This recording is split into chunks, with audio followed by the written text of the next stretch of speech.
This is another part in our series on great jokes and hoaxes. Find out the truth behind a best-selling novel and about a primitive tribe that hadn't been touched by civilization.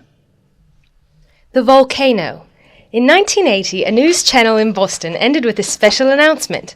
A 200-meter hill in Massachusetts had erupted.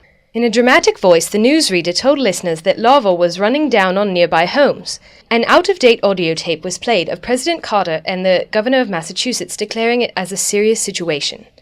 At the end of the news report, the presenter actually held up a sign that read, "It's only a joke," but it was too late. People all over the state made frantic phone calls to the local authorities.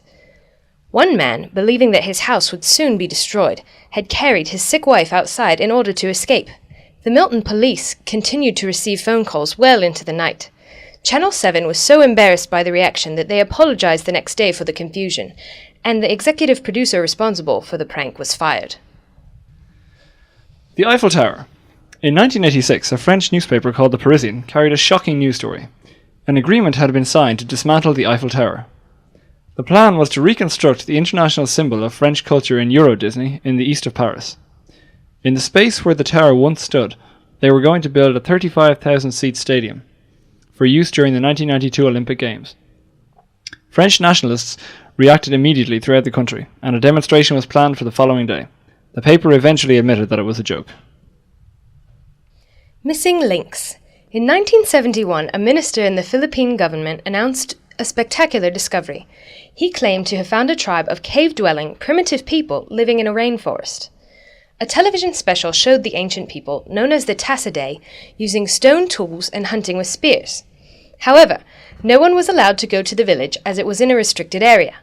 Years later, with the overthrow of the government, people were finally allowed to visit the area.